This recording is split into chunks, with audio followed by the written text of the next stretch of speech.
Next question हमारा question number 12।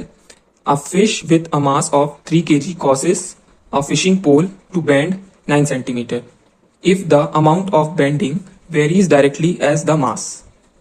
How much will the pole bend for 2 kg fish? ठीक है, तो यहाँ पर एक फिश है जिसका मास है, मतलब मास यानी मतलब वेट समझ सकते हैं आप, उसका वेट कितना है 3 kg है।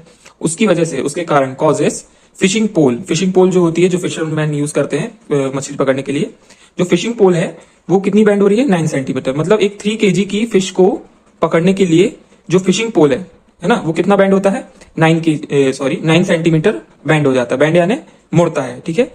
If the amount of bending varies directly as the mass, है ना, तो how much will the pole bend for 2 kg। तो 2 kg फिश के लिए जो हमारा फिशिंग पोल है वो कितना बैंड होगा ये बताना है, ठीक है।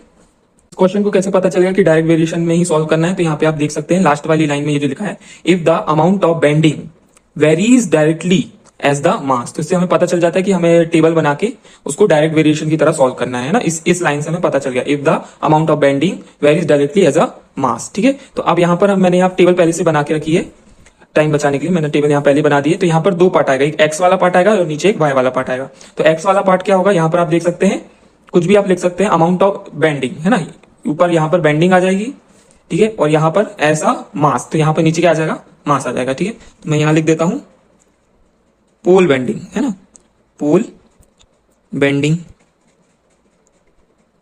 और यहाँ पर लास्ट में क्या लिखा है, डायरेक्टली एज अ मास, तो यहाँ पर क्या आ जाएगा, मास, ठीक है। अब हम क्या करेंगे, अब यहां पर हम फिर से क्वेश्चन को पढ़ते जाएंगे और इनकी वैल्यू पुट करते जाएंगे, ठीक है। तो a fish with a mass, ठीक है, फिश का मास कितना है ऑफ 3 kg, तो मास में हम क्या लिख देंगे 3, ठीक है।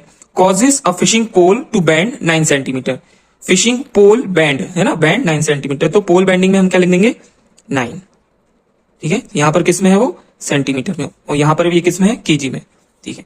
फिर यहां तक पढ़ लिया, फिर क्या बोल रहे हैं, if the amount of bending varies directly mass, ये तो क्वेश्चन ही है। How much will the pole bend for 2 kg fish, तो यहां पर क्या लिखा है 2 kg, मतलब केजी में है, मतलब वो मास है, तो यहां क्या लिख दूंगा 2, और यहां पर ये बना दूंगा सेक्शन। तो यहां पर आपको देख सकते हैं, यहां पर एक सेक्शन खाली है ना, ये एक्स्ट्रा पार्ट है, इसको मैं काट देता हूं, ये एक्स्ट्रा पार्ट बन गया है। तो ये इतना हमारा टेबल हमारी क्रिएट हो गई है।